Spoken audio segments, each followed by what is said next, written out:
দীর্ঘ আলোচনার পর অবশেষে যুক্তরাষ্ট্র ও ইউরোপীয় ইউনিয়ন ইইউ একটি বাণিজ্য চুক্তিতে পৌঁছেছে। স্কটল্যান্ডে ইউরোপীয় কমিশনের প্রেসিডেন্ট উর্সুলা ফন ডার লিয়েনের সঙ্গে বৈঠকের পর মার্কিন প্রেসিডেন্ট ডোনাল্ড ট্রাম্প এই ঘোষণা দেন। চুক্তি অনুযায়ী ইউরোপীয় পণ্যের ওপর যুক্তরাষ্ট্র 15% হারে শুল্ক আরোপ করবে। সোমবার 28 জুলাই এক প্রতিবেদনে এই তথ্য জানিয়েছে বার্তা সংস্থা আনাদোলু।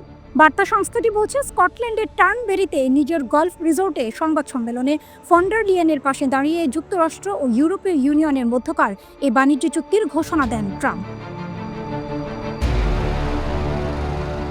তিনি বলেন, আজ আমরা চুক্তি করলাম, এটা খুব ভালো হলো। কোনো ধরনের খেলা না খেলে একটি সমঝোতায় পৌঁছাতে পারা দারুণ ব্যাপার।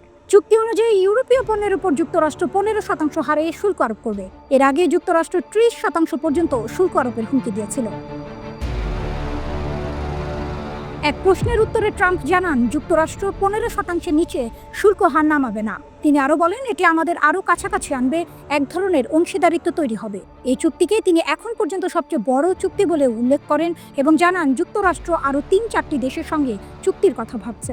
অন্যদিকে চুক্তির অংশ হিসেবে ইউরোপীয় ইউনিয়ন ইইউ যুক্তরাষ্ট্রে $600 বিলিয়ন বিনিয়োগ করবে এবং যুক্তরাষ্ট্রের কাছ থেকে $750 বিলিয়ন জ্বালানি ও সামরিক সরঞ্জাম কিনবে। সংবাদ সম্মেলনে ট্রাম্প বলেন, জ্বালানি অত্যন্ত গুরুত্বপূর্ণ একটি উপাদান। ইউরোপীয় কমিশনের প্রেসিডেন্ট উর্সুলা ফন ডার লিয়েনও চুক্তির প্রশংসা করে বলেন, এটি বড় ধরনের একটি চুক্তি। তিনি বলেন, বিশ্বের 2 বৃহত্তম অর্থনীতির মধ্যে এই চুক্তি হয়েছে, যা কঠিন আলোচনার পর সম্ভব হয়েছে।